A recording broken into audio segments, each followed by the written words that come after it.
We begin with the latest on the escalating Israel-Hamas war, where Israeli forces waged ground operations against Hamas in Gaza in what Israeli Prime Minister Benjamin Netanyahu called the second phase of the war.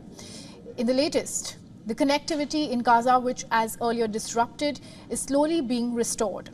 Speaking at a press conference in Tel Aviv, Netanyahu briefed about the ground invasion and warned that the fighting in Gaza would be a long and difficult one. He added that defeating Hamas was existential test for Israel. אתמול בערב נכנסו כוחות קרקעיים נוספים שלנו בשערי עזה בפתחו של מעוז הרשע. זהו השלב השני של המלחמה שמטרותיה ברורות. השמדת היכולות הצבאיות והשלטוניות של החמאס והחזרת החטופים הביתה. שבכל שלב עד עכשיו ובכל שלב מעכשיו אנחנו נמצא כל אפשרות להחזיר את אחינו ואחיותינו החטופים לחיק משפחותיהם. אחרי המלחמה כולם יצטרכו לתת תשובות לשאלות קשות, זה כולל אותי, שהמהלך הקרקעי שאנחנו הרחבנו אותו יסייע לנו במשימה הקדושה הזאת. בזה אנחנו עוסקים עכשיו.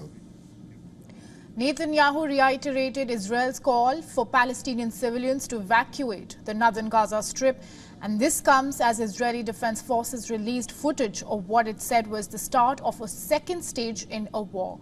Israel said that troops sent into Gaza on Friday night were still in the field, focusing on infrastructure, including the extensive tunnel network built by Hamas.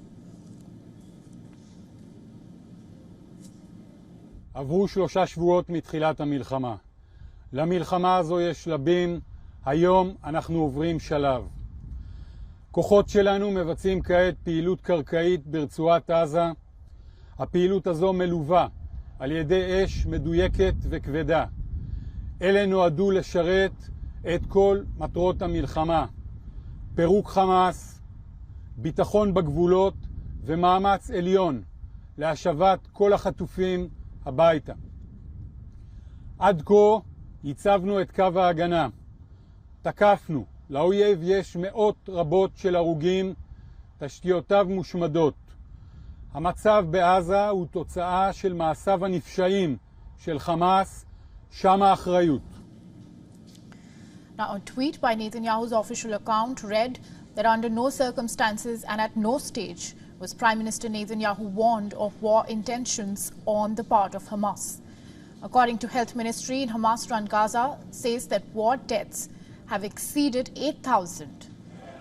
Health authorities in the Gaza Strip of 2.3 million people say that 7,650 Palestinians have been killed in Israel's campaign to obliterate the militants.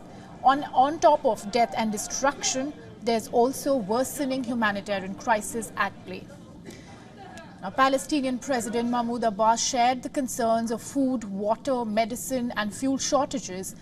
Earlier, Gaza's civilians had barely had any communications with the outside world.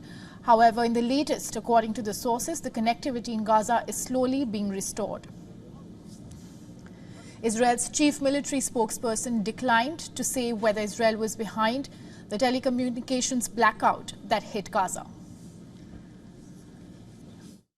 לגבי השאלה שלך על התקשורת, אנחנו מבצעים את כל מה שאנחנו צריכים על מנת להבטיח את כוחותינו ככל שנידרש, זמני או קבוע, ככל שנידרש. בנושא הזה אנחנו לא נאמר יותר. Furthermore, Egypt's foreign ministry said that Israel's obstacles, including truck inspection procedures, were slowly down the prompt delivery of aid to Gaza Strip. As the ground invasion continues, Israelis are protesting for the immediate release of hostages. Meanwhile, Hamas's leader in Gaza said that the group stood ready to make an immediate exchange if Israel freed all the Palestinian prisoners it was holding.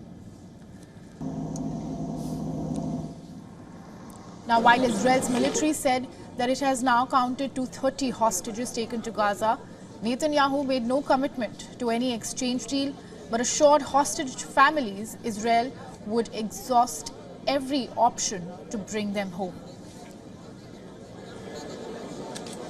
Qatar-mediated negotiations between Israel and Hamas aimed at de-escalating the fighting that continued on Saturday, but at a much lower pace than before the escalation. A mounting international outcry over the toll from bombing and growing calls for a humanitarian pause to allow aid to reach Gaza's civilians and ease the humanitarian crisis. The United Arab Emirates, which became the first Gulf country to normalize relations with Israel in 2020, condemned the Israeli ground operations in the Palestinian Gaza Strip.